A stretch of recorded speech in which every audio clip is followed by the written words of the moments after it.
I be moving. Whipping the foreign, I'm cruising. The money I'm speaking is fluent. All of my business booming. Stacking my cash in abundance. All of my family funded. Finally got what I wanted. Life is amazing, I love it. Everyone know that I run it. Yeah, look at me now, I came up. I've been thinking back then when I almost gave up on the game cause I never got it my way. Yo les potes, bienvenue dans cette nouvelle vidéo. Beaucoup d'informations dans cette vidéo. On va essayer d'aller, bien sûr, le plus rapidement possible pour que la vidéo ne dure pas 3 heures. Et on commence par Téléfoot. Fin de la chaîne Téléfoot, les postos.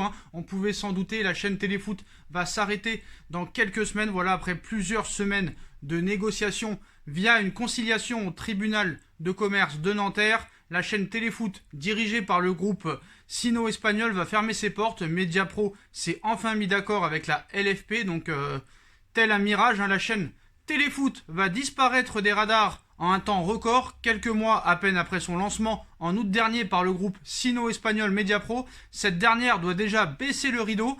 Il y a 2 ans, Mediapro remportait haut la main la diffusion de la Ligue 1 et la Ligue 2 pour un montant record.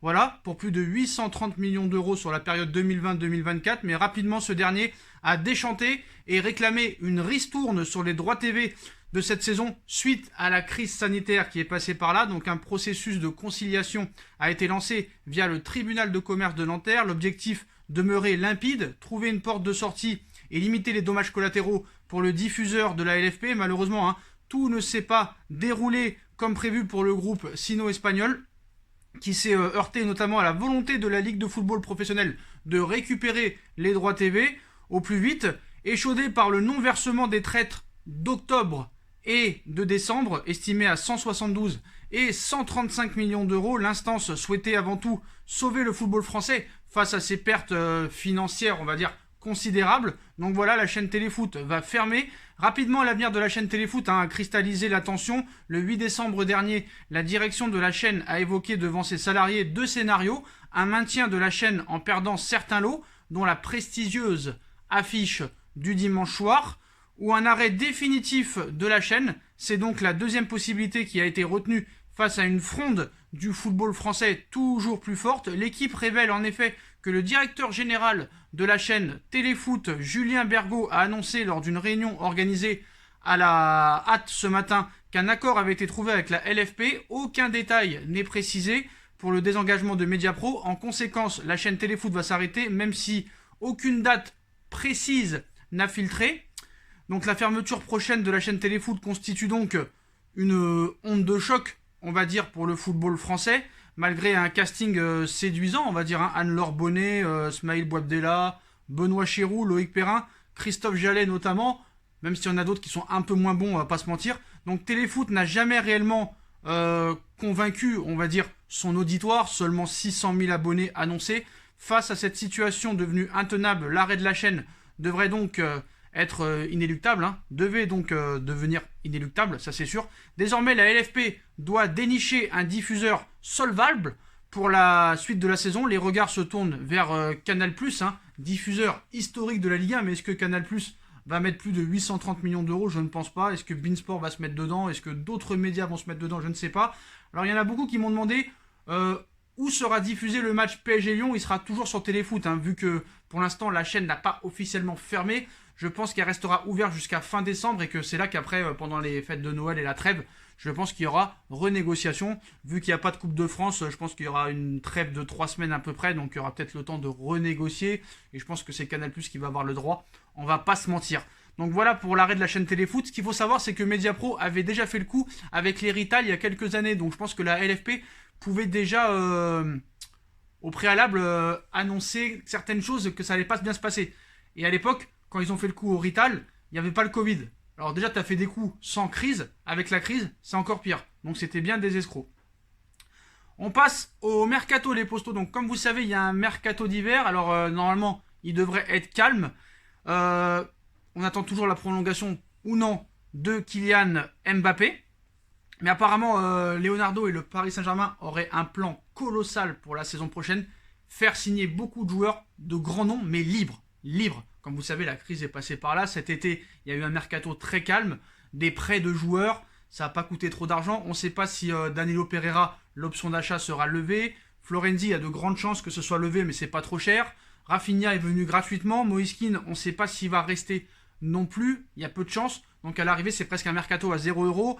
Est-ce qu'ils ont préparé ça pour vraiment attirer ces gros joueurs tels Lionel Messi gratuitement, mais pour économiser sur le salaire? On sait qu'il y aura d'autres gros salaires qui vont aussi être débarrassés, genre Julian Draxler. Il y aura des ventes aussi, peut-être Gay, peut-être Dagba, peut-être Kerrer, peut-être Herrera, on ne sait pas. Mais apparemment, Paris a une ligne de conduite, apparemment. Hein. L'objectif est de faire venir apparemment Messi, Alaba, Pogba gratuitement. Donc c'est quand même des grands noms. Donc Paul Pogba étant sur le marché, Leonardo aurait bien l'intention de saisir l'occasion, de quoi frapper d'une pierre deux coups, hein, puisque cela pourrait également impacter sur la prolongation de Kylian Mbappé. Donc entre Paul Pogba et Manchester United, l'heure du divorce a sonné. En effet, il y a quelques jours, Mino Raiola, agent du Français, a fait une annonce fracassante expliquant que le champion du monde était malheureux en Angleterre et que la solution était de s'en aller.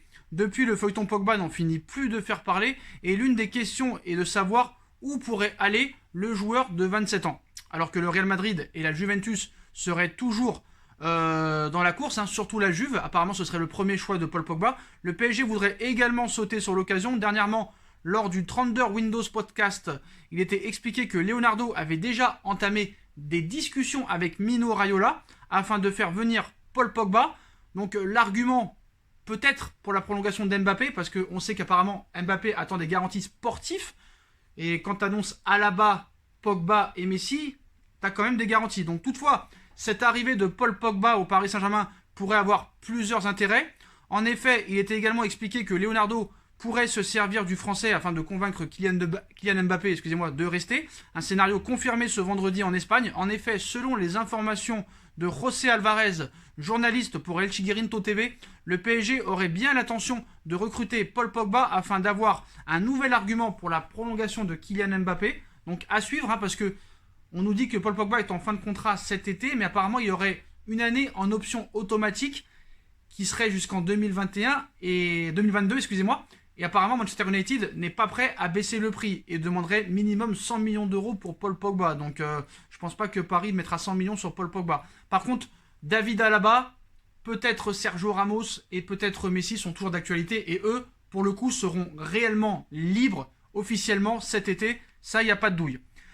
Une autre grosse information, même si on était un petit peu au courant, on pourrait partir sur un échange Mauro Icardi, Paulo Dybala. Apparemment, Dybala à la Juve, ça se passe pas très bien. Il n'y a aucun accord pour une prolongation de contrat. Il est encore sous contrat jusqu'en 2022.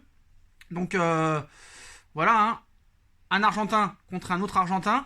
Donc l'attaquant argentin du PSG, Mauro Icardi, a peut-être du mal en ce début de saison. Il n'a en effet disputé que 4 matchs pour cause de blessure. L'Argentin devra à son tour faire face à l'éclosion de Moise Kean qui enchaîne les bonnes performances sous le maillot du Paris Saint-Germain.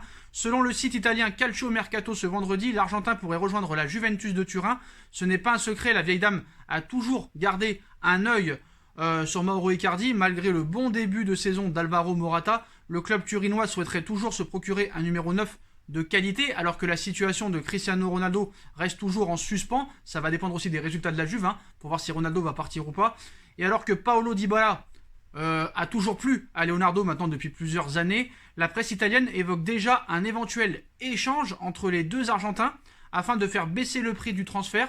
Donc la Roja, moins à son aise depuis l'arrivée de Cristiano Ronaldo, pourrait bien avoir envie d'ailleurs, alors que les négociations avec les dirigeants de la Juve concernant sa prolongation sont actuellement au point mort. Franchement, un échange Paulo Dybala, Mauro Icardi. Moi, franchement, Mauro Icardi, j'ai toujours aimé. Le problème, c'est que lui, il faut des ballons pour marquer des buts. Neymar et Mbappé, ils lui en donnent pas. Ils lui ont donné lors du début de saison 2019-2020 et après, ça s'est arrêté. Il y a eu les clashs avec Tuchel, il a perdu sa place de titulaire. Là, il est blessé, il a disparu. Voilà, mais moi, je suis persuadé que si Mauro Icardi, tu lui donnes des caviars et que si Mbappé et Neymar commencent à jouer collectif, je peux dire que les trois, ça peut être au même niveau que la MSN, je peux dire la vérité. Icardi peut jouer le rôle de Suarez, Neymar de Neymar et Mbappé de Messi à l'époque. Faut dire la vérité. Et malheureusement, voilà, apparemment, ils aiment bien Moise Kean, mais ils n'aiment pas Mauro. Je ne sais pas pourquoi. Et si Messi vient, entre guillemets, ça m'étonnerait que Mauro reste. Alors que Dybala est plus ami avec Messi que Mauro Icardi. Donc voilà, après, Paulo Dybala, s'il vient, c'est pour jouer où? Alors que tu as Neymar et Mbappé et peut-être Messi, tu le mets où sur le terrain, Paulo Dybala? Après, moi, je vous dis la vérité, je préfère avoir Paulo Dybala que Léo Messi à l'heure actuelle. Voilà. Surtout si tu prends Allegri en tant qu'entraîneur. Allegri l'a déjà eu. Allegri a déjà eu Pogba. Ce serait bien. Mais apparemment aussi, il y a d'autres infos là-dessus. Apparemment, Paris et Leonardo seraient toujours aussi intéressés par l'entraîneur de la Lazio de Rome, Simone Inzaghi, même si Massimiliano Allegri reste toujours la priorité. Alors, un échange Mauro Icardi, Dybala, pourquoi pas, si c'est vraiment échange, vraiment un vrai échange sec, sans contrepartie d'argent, j'ai envie de te dire pourquoi pas, mais Dybala, c'est pas un vrai neuf. Et je pense pas que si Allegri vient au PSG, il fera jouer Dybala neuf. Donc il peut se passer beaucoup de choses.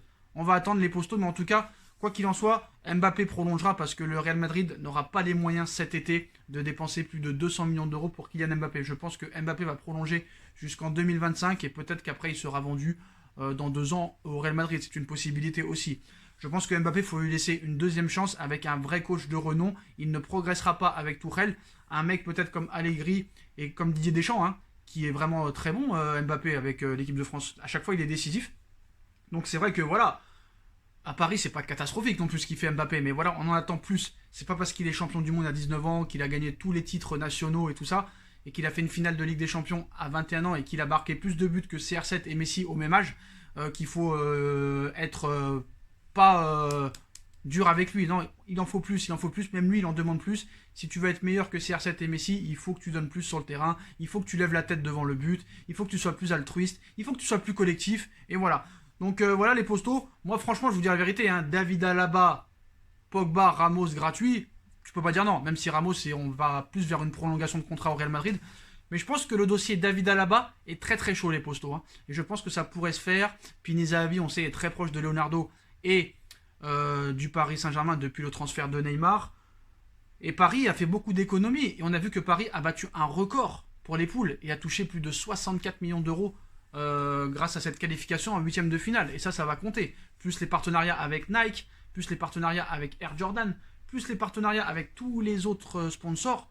Donc je pense qu'il y aura de l'argent. Et si en plus il y a des ventes et il y a des fins de contrat avec des salaires énormissimes qui vont se libérer, il y aura de l'argent, ça c'est pas un problème. En plus, si Paris va très loin en Ligue des Champions, c'est que bénéfice. Après, c'est sûr que pour les droits TV là, ça pose problème parce qu'il y avait quand même 1,3 milliard d'euros ou 1,2 milliard d'euros de droits TV par an. Donc voilà, on verra ce qui va se passer, on verra qui sera le prochain diffuseur.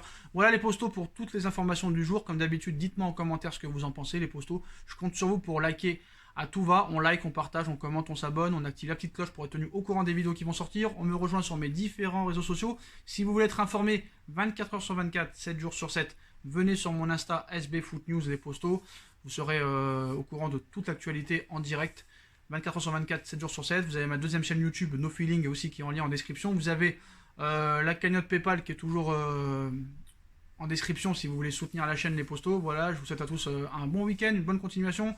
Et on se retrouve demain pour une nouvelle vidéo, Les Postos. Tchuss.